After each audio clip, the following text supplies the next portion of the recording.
Hello, hello, hello, everyone. Thank you guys for tuning in to Code Black Facts. You guys know I love you and I do appreciate you. If you are new to my channel, go ahead and hit that subscribe button. I'm sure you will find some of the content that I create to your liking. But without further ado, I'm going to jump right into the topic of discussion. So, as you guys can see on the screen, we're going to be talking about this particular article, why more Black women should consider marrying white men. And, this topic of discussion has come back to the forefront, okay, because this is an old discussion. And I'm gonna tell you guys why. But this conversation has come back to the forefront because obviously you guys know Katanji Brown Jackson has, has been um, trying to get the Supreme Court justice seat. And so she's married to a white man. And then, of course, Camilla Harris, which was another um, woman that they are calling black, she, got um, the what her position, you guys. I'm sorry, I'm having a brain freeze. But the vice president position, and she's a black woman married to a white man as well. And so you have a lot of people talking about this topic of discussion, therefore talking about interracial dating, marriage, and sexting. Okay, and so I wanted to go over this article because I wanted to give my perspective on the article. Now, I have in the past been very critical of interracial dating, marriage, and sexting. Been very critical, you know, because as a woman who is for the Black community, who is for the empowerment of the Black community, Black men, Black women, Black children, that's what makes up a Black community, okay? And have been very vocal about my support of the Black family, the Black community, so on and so forth. I could not understand how I could, like in my mind, I could not fathom how interracial dating, marrying, and sexting helped the plight of what we consider to be, the plight of Black Americans, right? Um, the plight of racism and injustices and things like that. I couldn't understand like how this marrying out, sexting out, or dating out help to empower your people. And what I found very quickly, you guys, was that it really depends on the agenda. Okay. Everybody has an agenda. Every group has an agenda. And the agenda is actually not the problem. It just depends on what the agenda is, right? I think having an agenda, having a focal point on what you're working towards and what you're trying to dismantle or build up, there should be an agenda for that. So, for example, for the Black community, I was under the assumption that those who say that we were for empowerment, those that say empowerment of the Black community, empowerment of Black people, Black men, women, and children, those of us who were saying that, I was thinking that, that meant that we married each other, we loved each other, we had children with each other, and we did everything together as a unit, because the only way you're going to have a Black community is with Black people in it. So Black woman, Black man, Black children. Not Black man, white woman, not Black woman, white man. That's not a Black community. That's a mixed community. Black woman, Black man, Black children. So being under that assumption and that understanding, or at least that's what I thought, right? I began to see that many people who said that they were for Black empowerment slept. They would be for Black empowerment but sleep non-Black. I begin to see that. And then I began to see the justification for it when it was a Black man doing it as opposed to a Black woman. And then I began to see that, well, based on, the person and their popularity and how likable they were, that would change. And for me, that's just that was not, that's not cool. Either you're going to be for black empowerment, black people, and it's going to mean this, or it's not. And what I begin to see is that everybody had a different way. People would twist and turn it. People would, redesign it, redesign the meaning, you know, um, and that made me kind of step away from speaking publicly about my sentiments as it relates to interracial marriage, dating, and sexting. Because what I saw was that I would not only be attacked by black men who, if I said something about them doing it, I would also be attacked by black women who would do it if I said something about it. So I just totally took my opinions out of the discussion, and I say, let people do what they want to do, because clearly we're not all on the same page. And even those who say and appear to be, even they are not on the same page, because even for them, the bar and the goalpost changes.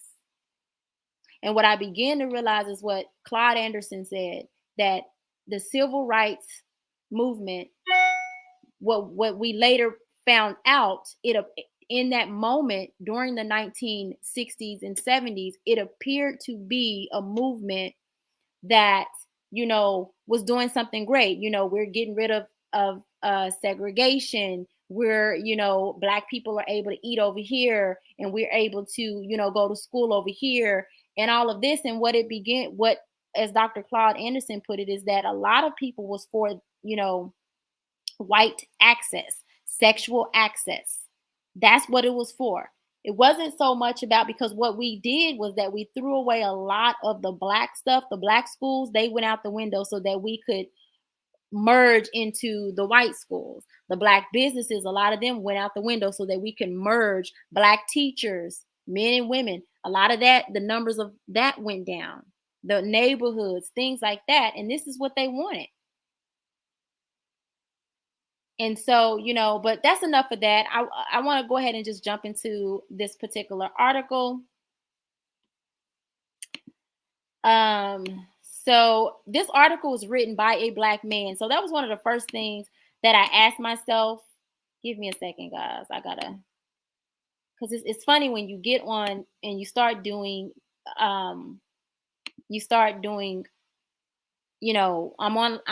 here doing this recording, and everybody and their mama want to call and text, and it's like, guys, y'all wait all day and you wait till I get on here to do that. All right, so when I first saw this article, I thought to myself, it had to be written by, I just knew, because what I saw a lot of black men talking about it. And I immediately went to the comment section, because I'm like, I bet you this article was written by a black woman who was with a white man. But no, no, no, no, no, no. This article, and see, this is what I'm talking about. This is the confusion that go on. This is the, see, we're supposed to be cohesive, but we're not. And that's why it's like, that's why I just can't. I can't.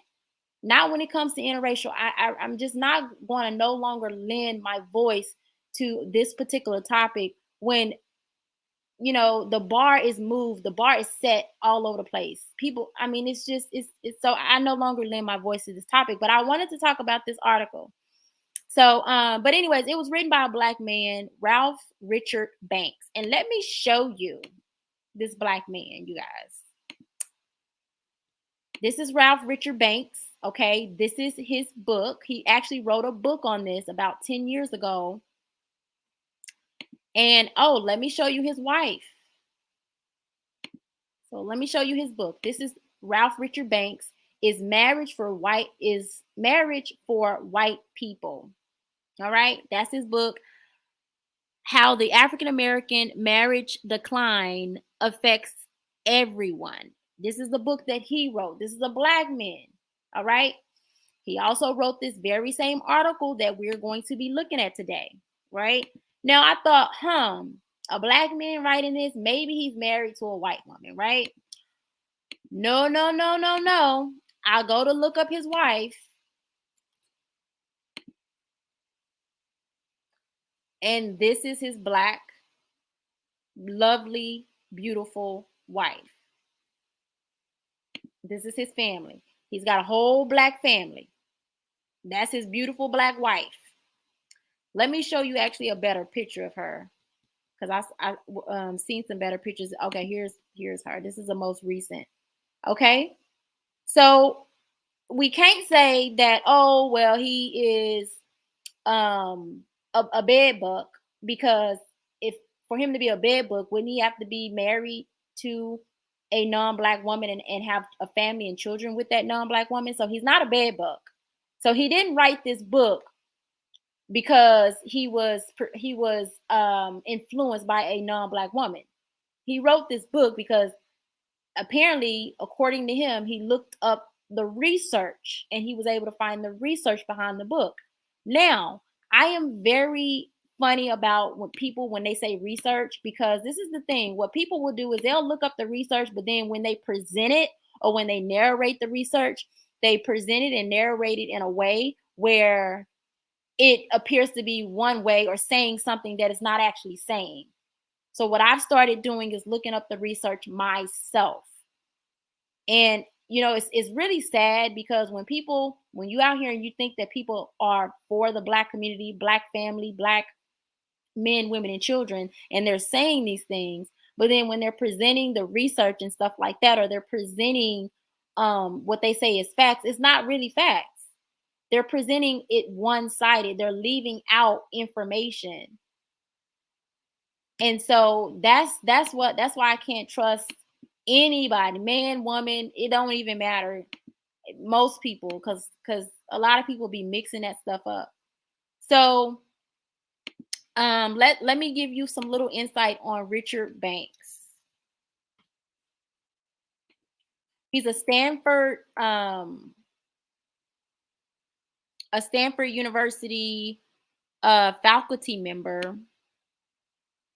Okay. So he's a professor at Stanford Law School, where he has taught since 1998. He also teaches at the Stanford Graduate School of Education. He also has a scholarship that focuses on race, inequality, and the law. And of course, he published a book called "Is Marriage for White People: How the African American Marriage Decline Affects Everyone." So that's him. And then his wife also works at Stanford University as a faculty member as well. So these are both very educated people. These are both, appear to be people who are for the black community. He's got a whole scholarship created for black law students. So, I mean, if that's not for the black community, I don't know what is. I mean, to be at what they call a prestigious school, and that's a whole nother conversation. I don't like to get into prestigious schools. I went to an HBCU myself, and I went to one of the best and top HBCUs, and not Howard University. It's another one, but and so within the HBCU sector, we don't have what they call prestigious schools. But the reason why we don't have those is because they're not white schools, the HBCUs. So, but that's a whole nother conversation. So let me go back to the article. So he's a black man. He's married to a black wife. He has a whole black family. Why would he be writing this article? And this is the thing. This topic of discussion is not new to him. His book was written 10 years ago. Okay? So that's another thing that I had to question and I had to look at. So let's get into this article. All right? So as you guys can see, they're using Ketanji Brown Jackson's picture. And it says, two of the most powerful positions in the United States government will soon be held for the first time by Black woman Kamala Harris and Ketanji Brown Jackson. Harris, as we all know, is the Vice President of the United States and Brown Jackson could soon be Supreme Court Justice. But Harris and Brown Jackson also share a personal attribute that is equally noteworthy. Each has a white husband. This fact is significant. The effects of racism have left well educated Black women with a paucity of Black male partners, and that means a small amount of Black male partners. According to Brookings and Institute data, Black men are less likely than Black women to have completed high school and 50% less likely to have attained a 4-year college degree. Now, I think that speaks to the notion of you date, sex, and marry those who are in your immediate environment. I know that when I was going to college, and the conversation of why Black men were dating out, like a lot of the guys in the entertainment and guys particularly in sports and stuff like that, a lot of these football players, for them to even be seen or to even be looked at, they have to go to certain schools, and a lot of times these schools are white schools. So they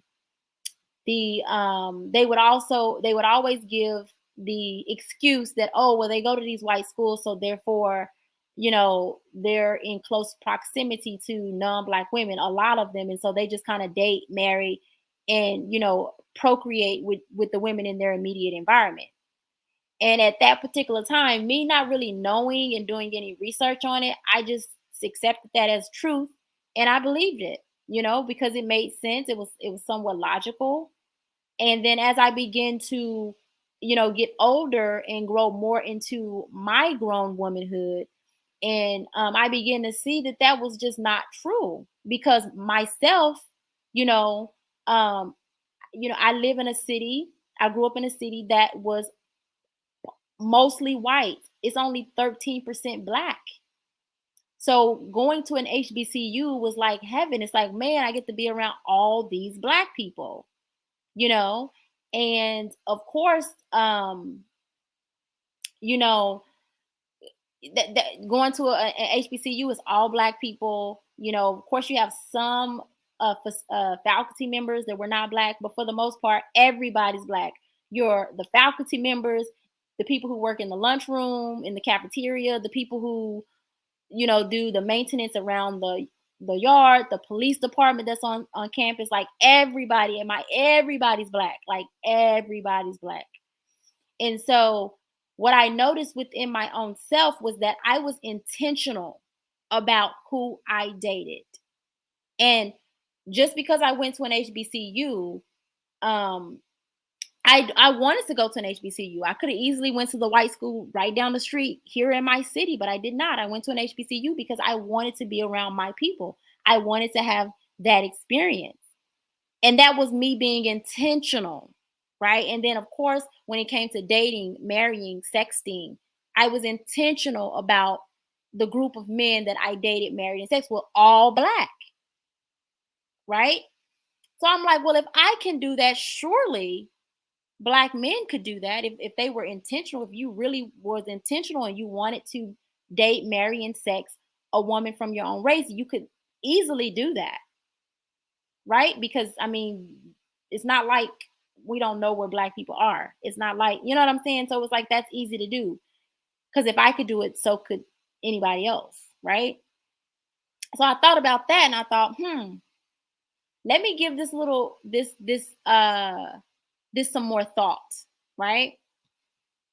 So that whole school thing, I never forget when it was LeBron James, his son, when he made that TikTok video where all the women he showed on that video were non-Black, every last one of them, non-Black women. And it was like this whole thing.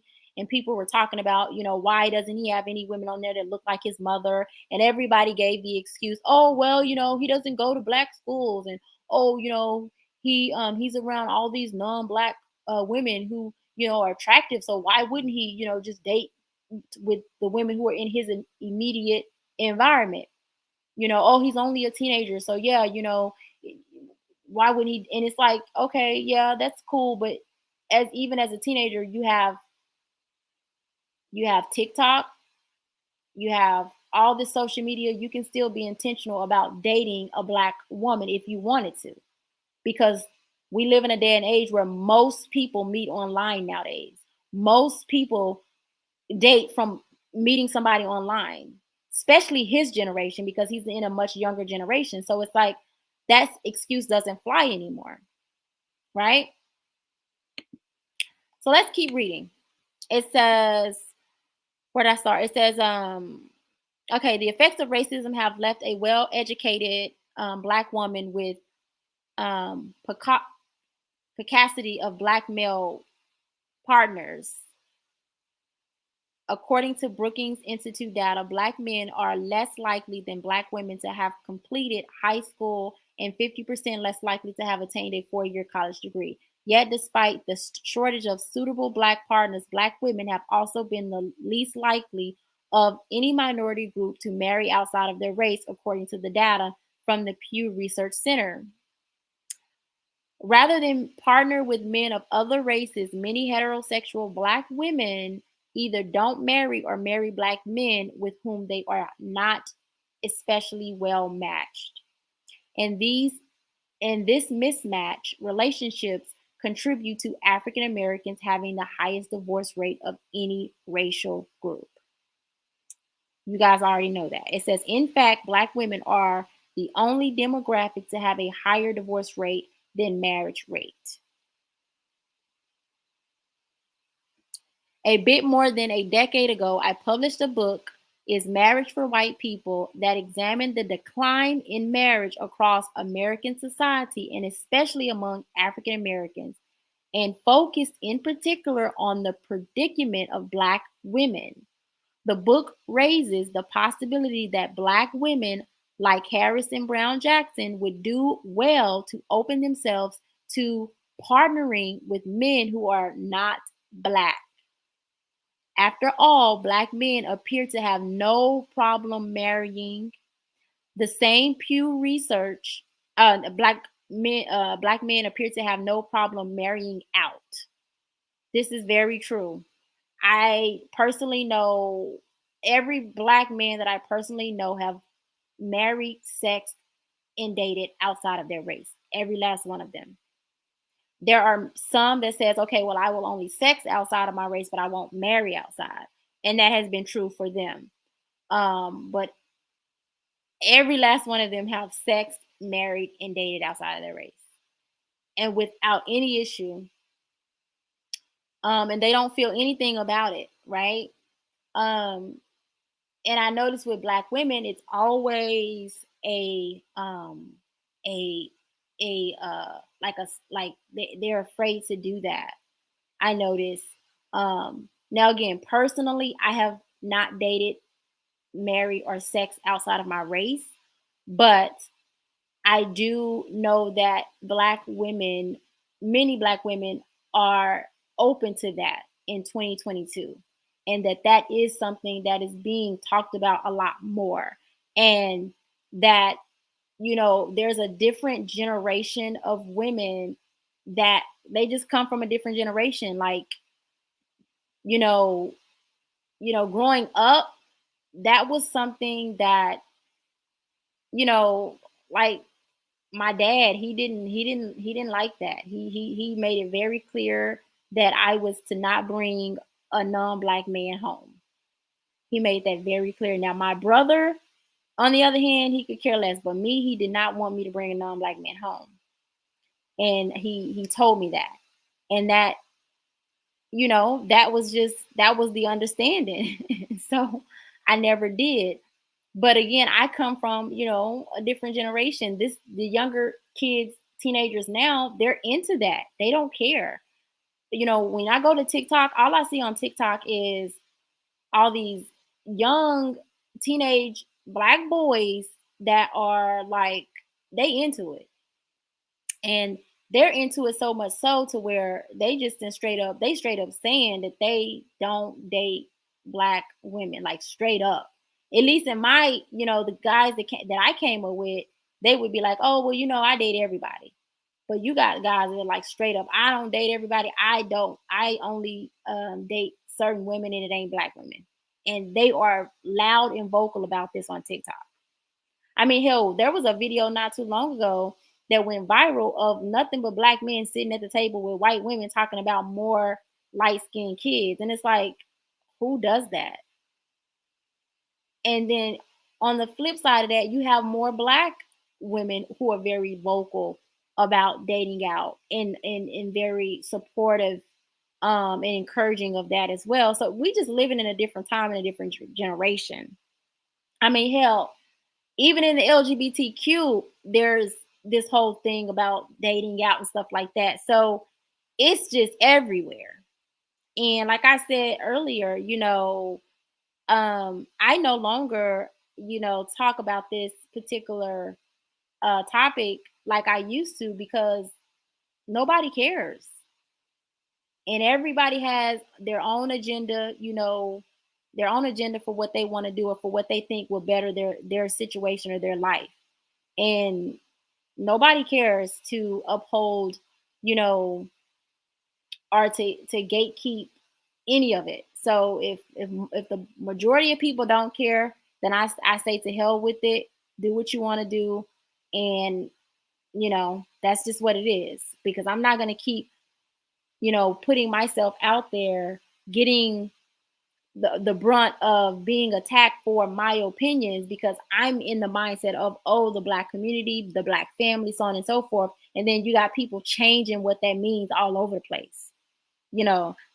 And it's just, I'm just not gonna do it anymore.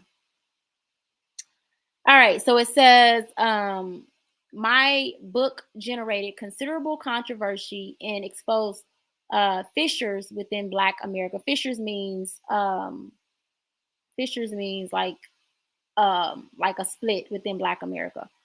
While younger people appeared more open to interracial relationships, a Black woman old enough to be my mother made a point of telling me that I was a disgrace to my race. And I noticed when it comes to Black women dating out as opposed to Black men, there is a different outrage. I've seen, like, for example, Shannon Sharp. Shannon Sharp used to be with a white woman, and he would talk Black. He would, say things about, the Black community and stuff like that. And it was like, dude, you have a whole white woman.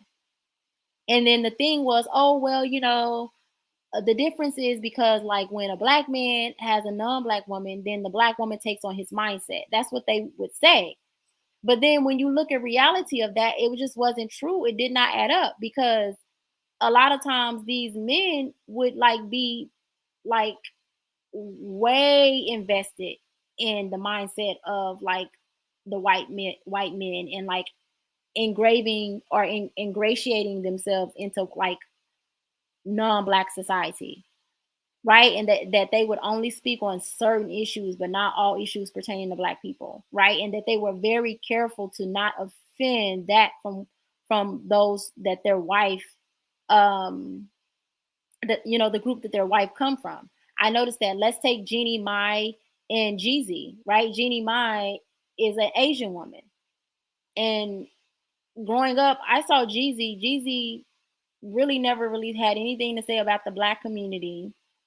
He was never he never came out as being pro Black or he was concerned about the Black community. He was pushing all of this not this stupid rap um lyrics and stuff like that into the Black community. But then he gets with Jeannie Ma, and it's like now he's for Asian hate. So is that not him taking on the mind? He's against Asian hate, excuse me. So it's like he did take on the mindset of his non-Black woman. I mean, and I can just go down the list. Kanye West. Um, there's just a list of people who they take on the mindset of their non-Black partner. So I would, from what I have seen and what I see, because this is the thing, just think logic, right? Think logic, like Neely Fuller, right? Think logic.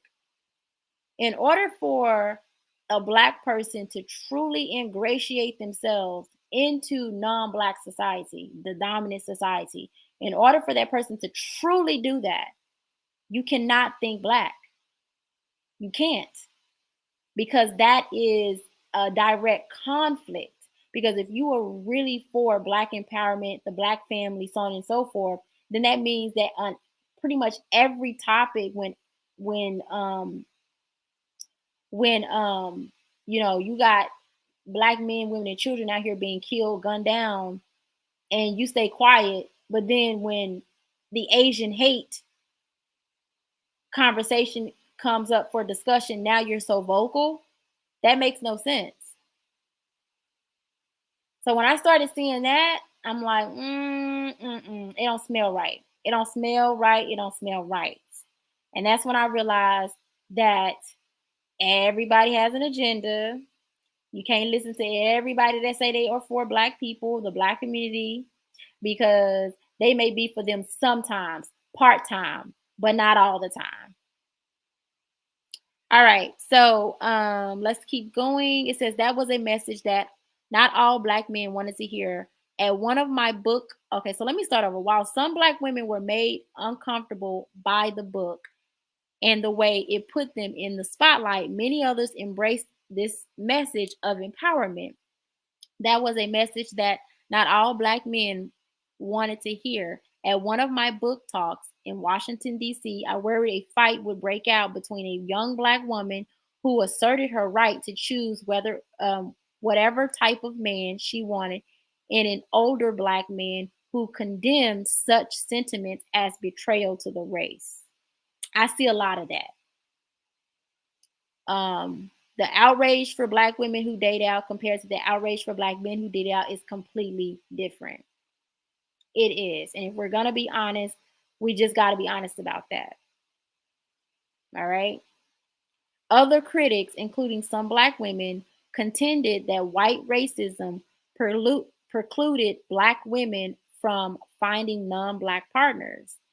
And this convinced many black women that they cannot or should not partner with a non black man, even if the alternative was remaining unpartnered or in a bad relationship. As a result, many black women feel that they should marry down before they marry out.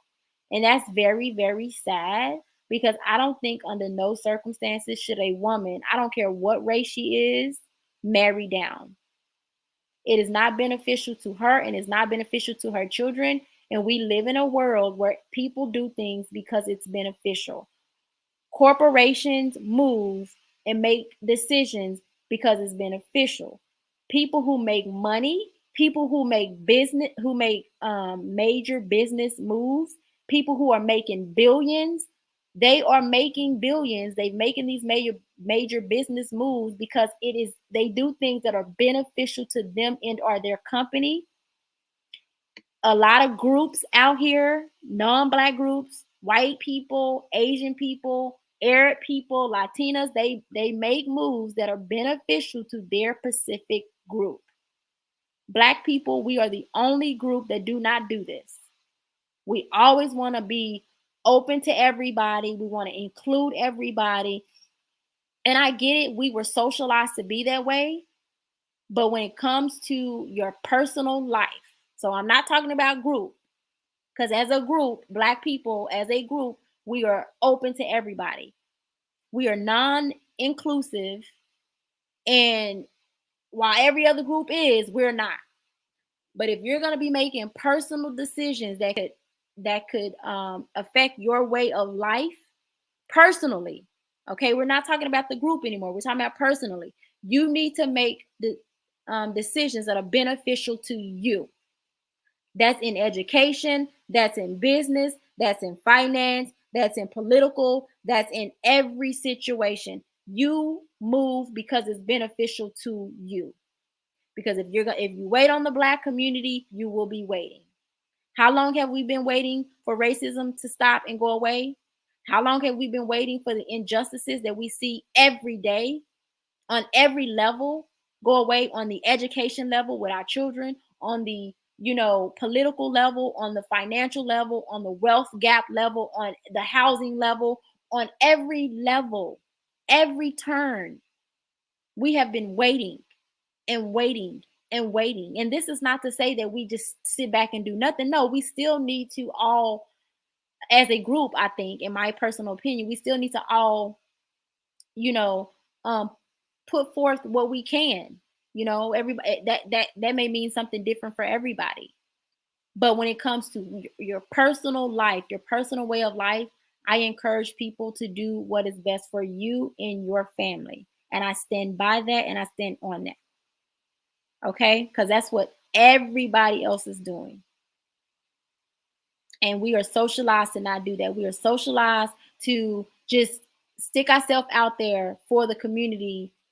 And then in turn, we got to wait on the community to be good to us. Right? And again, I think that when it comes to your finances, don't wait on the government, don't wait on another human being. You do it yourself. If you want something fixed, you fix it.